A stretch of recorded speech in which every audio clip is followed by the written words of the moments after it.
दोस्तों lines and angles और triangles को पढ़ने के बाद जो क्लास 9th का मोस्ट इंपॉर्टेंट चैप्टर है वह है चैप्टर 8 क्वाड्रिलेटरल्स। तो इस वीडियो में आप इंट्रोडक्शन टू क्वाड्रिलेटरल्स के बारे में जानकारी प्राप्त करेंगे। तो मुख्य रूप से इस वीडियो में जो कवर किया जाएगा वह बेसिक कॉन्सेप्ट ऑफ क्वाड्रिलेटरल। तो क्वाड्रिलेटरल का सबसे पहले कि कॉन्सेप्ट, इसका डिफिनेशन क्या है, फिर क्लासिफिकेशन ऑफ क्वाड्रिलेटरल्स, उसके बाद इंपॉर्टेंट टर्म्स। तो क्वाड्रिलेटरल में कौन कौन सा इंपॉर्टेंट टर्म है, जैसे side, vertex, diagonals, angle etcetera. Types of quadrilaterals में parallelogram, rectangle, square, trapezium, rhombus और काइट के बारे में जो बेसिक कॉन्सेप्ट है इसको हम बतलाने वाले हैं। हालांकि इसके बाद जो भी वीडियो आएगा उस वीडियो में आपको थ्योरम्स या फिर एक्सरसाइज का सॉल्यूशन आपको प्रॉपर वे में वो मिलता रहेगा। मेन पार्ट जो इसका इंपॉर्टेंट है वह टाइप्स ऑफ क्वाड्रिलेटरल्स। इसी पार्ट से ज़्यादातर क्वेश्चन एग्जाम में पूछा जाता है। तो चलिए वीडियो को शुरू करते हैं। इससे पहले अगर आप इस चैनल पर पहली बार आए हैं तो कृपया चैनल को सब्सक्राइब और वीडियो को लाइक अवश्य करें। तो सबसे पहले हम लोग यह जानने का प्रयास करेंगे कि क्वाड्रिलेटरल किसे कहते हैं। तो उसके लिए इसका डिफिनेशन है, a plane figure bounded by 4 line segments A B B C C D and D A is called quadrilateral. क्या है कि 4 सरल रेखाओं से घिरे हुए बंद आकृति को चतुर्भुज कहते हैं। जैसे कि यहाँ पर A B B C C D D A, यह क्या है, यहाँ पर 4 लाइन सेगमेंट्स है और इस 4 लाइन सेगमेंट्स से एक क्लोज्ड फिगर है यहाँ पर बना। तो इस फिगर को हम क्या कहेंगे कि यह क्वाड्रिलेटरल है। 4 लाइन सेगमेंट्स तो इस फिगर में भी है ना, A B B C C D and D A. तो क्या यह क्वाड्रिलेटरल नहीं है? तो यह भी क्वाड्रिलेटरल है। ठीक है, तो इस दोनों क्वाड्रिलेटरल में जो डिफरेंस है वह डिफरेंस यह है कि इस क्वाड्रिलेटरल का जो ये वाला एंगल है, ठीक है, ये 180 डिग्री से ग्रेटर है, मीन्स बड़ा है, जो कि क्या, ये रिफ्लेक्स एंगल है। ये जो क्वाड्रिलेटरल है कॉन्वेक्स क्वाड्रिलेटरल, तो इसमें एक भी ऐसा एंगल नहीं है जो 180 डिग्री से बड़ा हो। तो मुख्य रूप से हम लोगों को जो जानकारी प्राप्त करनी है वह इस कॉन्वेक्स क्वाड्रिलेटरल के बारे में जानकारी प्राप्त करनी है। तो चलिए हम इसका आगे यहाँ पर देखते हैं कि वर्टेक्स किसको कहेंगे। ये जो क्वाड्रिलेटरल है इसमें वर्टेक्स कौन कौन सा है? तो इसमें वर्टेक्स आपको ये जो है, ठीक है, ए, फिर ये बी, सी और डी, ये इसका क्या है, वर्टेक्स है। और वर्टेक्स सिंगुलर होता है, वर्टिसेस इसका प्लूरल होता है। तो there are 4 vertices in quadrilateral. इस क्वाड्रिलेटरल में 4 वर्टिसेस है। कौन कौन सा है? तो A, B, C and D. ठीक है, उसी तरह से अब देखते हैं साइड्स। तो साइड्स इसका कौन कौन सा है? तो एक तो हो गया ये ए बी, ठीक है, दूसरा बी सी, तीसरा है इसका साइड सी डी, और जो 4th साइड है इसका कौन सा है, वो ए डी। आगे है यहाँ पर एडजेसेंट साइड। एडजेसेंट साइड्स हम किसको कहेंगे? तो एडजेसेंट साइड्स के लिए क्या है इसका कॉन्सेप्ट कि जैसे कि ये जो वर्टेक्स है, तो इस वर्टेक्स से जो साइड यहाँ पर है, जैसे एक साइड क्या है, ए बी, दूसरा साइड कौन सा हो गया इसका, ए डी। तो ये ए डी और ए बी ये क्या कहलाता है, ये एडजेसेंट साइड कहलाएगा। उसी तरह से इस वर्टेक्स पर लेंगे तो इस वर्टेक्स से एक साइड ए बी हो गया और दूसरा क्या हो गया यहाँ पर बी सी। तो ये ए बी और बी सी क्या हो गया, एडजेसेंट साइड हो गया। सिमिलरली हम इस वर्टेक्स को लेंगे तो इस वर्टेक्स से कौन कौन सा साइड हो गया, एक तो हो गया सी डी और दूसरा क्या हो गया, बी सी। फिर ये वर्टेक्स डी को लेंगे तो ये डी सी और ये फिर डी ए। यानी कि ये जो एडजेसेंट साइड्स हुआ, आसन्न भुजाएं, वो कौन कौन सा, तो ए बी बी सी, फिर B C C D A D and D A B. ठीक है, अब यहाँ पर आता है बारी अपोजिट साइड्स। तो अपोजिट साइड्स जैसे ए बी है, तो इस ए बी के अपोजिट में कौन सा साइड है, डी सी। ठीक है, तो ये इसका हो गया अपोजिट साइड। फिर उसी तरह से ये जो ए डी है, इस ए डी के अपोजिट में कौन सा साइड है, तो बी सी है। तो वही है यहाँ पर कि ए बी और सी डी है ना, ए बी और सी डी ये इसका अपोजिट साइड है। फिर A D and B C ये जो AD है और BC है यह भी इसका क्या है, अपोजिट साइड। अब है अपोजिट एंगल। अपोजिट एंगल कौन कौन सा है इसमें, तो अपोजिट एंगल यहाँ पर एक तो ये है एंगल A, ठीक है, दूसरा कौन सा, दूसरा इसका ये, तो एंगल A और एंगल C जो है वह इसका क्या है, अपोजिट एंगल है ना, AC। फिर उसी तरह से ये जो एंगल D है और ये एंगल B है, ये दोनों इसका क्या है, अपोजिट एंगल है। तो angle A angle C opposite angle है, फिर एंगल B और एंगल D यह भी क्या है, अपोजिट एंगल है। डायगोनल्स क्या है इसका, कौन कौन सा, तो एक वर्टेक्स से दूसरे वर्टेक्स को मिलाने वाली जो लाइन है, ठीक है, तो इसी लाइन को हम क्या कहेंगे, डायगोनल कहेंगे।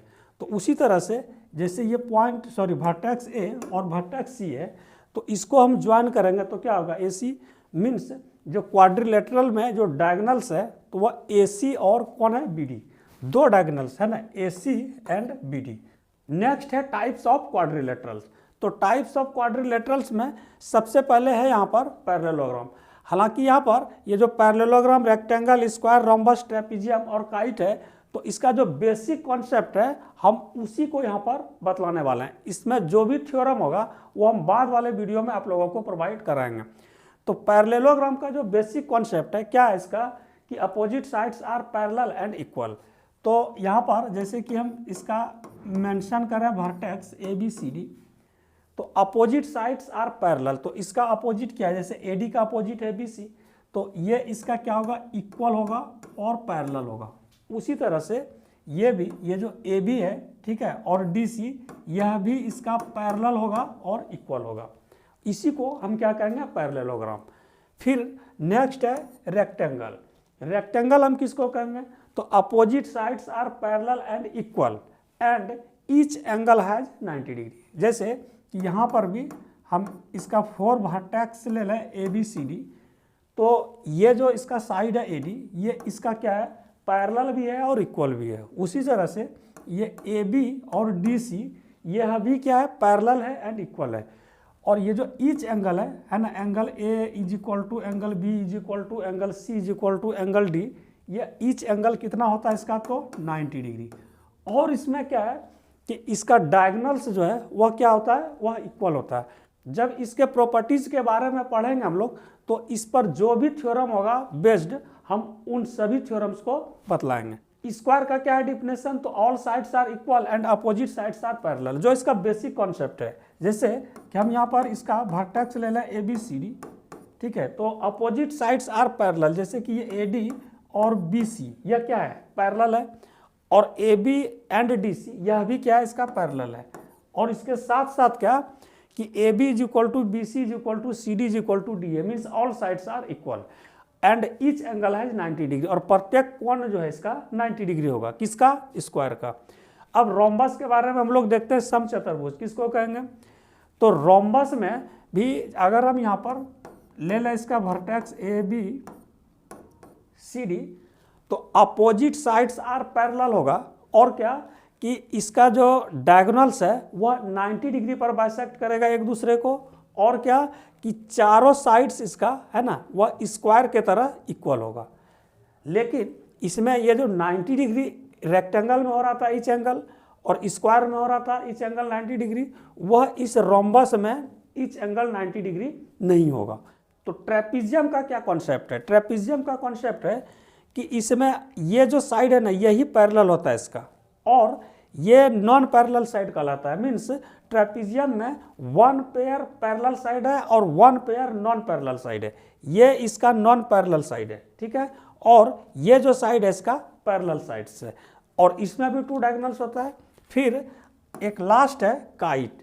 काइट किसको कहेंगे, तो काइट कहेंगे हम कि यह भी एक क्वाड्रिलेटरल ही है, और क्या कि ये जो इसका साइड है ना, यह इसका इक्वल होगा, और फिर ये वाला साइड इसका इक्वल होगा, इसी को हम काइट कहेंगे। और इस क्वाड्रिलेटरल्स का जो एंगल्स सम प्रॉपर्टी है वह क्या है कि the sum of the angles of a quadrilateral is 360 degree. ये जितना भी यहाँ पर क्वाड्रिलेटरल्स है ना, टाइप्स ऑफ क्वाड्रिलेटरल्स में, चाहे पैरेललोग्राम हो, रेक्टेंगल हो, स्क्वायर हो, ट्रेपीजियम हो, रोम्बस हो, काइट हो, इंटीरियर एंगल का जो सम होगा वह कितना होगा 360 डिग्री। हम लोग यह पढ़ चुके हैं कि sum of all interior angles in a triangle is 180 degree. और अभी हम लोग यहाँ पर क्या पढ़ रहे हैं कि sum of all interior angles in a quadrilateral is 360 degree. अगर पेंटागन के बारे में पूछा जाए तो, हेक्सागन के बारे में पूछा जाए तो उसके लिए एक फॉर्मूला है कि 2n - 4 × 90 डिग्री। ठीक है, अब यहाँ पर ये जो n है तो n क्या है, नंबर ऑफ साइड्स। जैसे कि ट्रायंगल्स के बारे में हम लोग जानते हैं ना कि ट्रायंगल का जो टोटल इंटीरियर एंगल का सम है 180 डिग्री होता है। तो n का वैल्यू हम 3 डाल रहे हैं। 3 कैसे, क्योंकि नंबर ऑफ साइड्स 3 है। तो ये क्या होगा, 3 × 2 = 6 -4 × 90, तो ये कितना होगा 180 डिग्री। ठीक है, फिर क्वाड्रिलेटरल्स के बारे में भी हम इसी फॉर्मूला का यूज करके इस 360 डिग्री को ला सकते हैं। वो कैसे, तो 2n - 4, तो n है नंबर ऑफ साइड्स, तो क्वाड्रिलेटरल्स में साइड्स कितना होता है, तो 4, तो 2 × 4 8, 8 - 4 4 होगा, 4 × 90 डिग्री, तो यह कितना 360 डिग्री। इसी तरह से अगर पेंटागन के बारे में पूछा जाए कि sum of all interior angles in a pentagon, तो वहाँ पर क्या करेंगे कि ये जो n है, n के प्लेस पर हम 5 डाल देंगे। तो जब n के प्लेस पर हम 5 डालेंगे तो कितना हो जाएगा, 5 × 2 = 10 - 4 6 × 90 डिग्री मीन्स 540 डिग्री। तो इसी तरह से आप हेक्सागन, हेप्टागन, ऑक्टागन, नोनागन, डेकागन का जो भी इंटीरियर एंगल्स का सम होगा आप इस फॉर्मूला का यूज करके निकाल सकते हैं। दोस्तों, आपको ये वीडियो कैसा लगा? अगर अच्छा लगा तो कृपया लाइक, कमेंट और सब्सक्राइब अवश्य करें। मिलते हैं नेक्स्ट वीडियो में, तब तक के लिए धन्यवाद।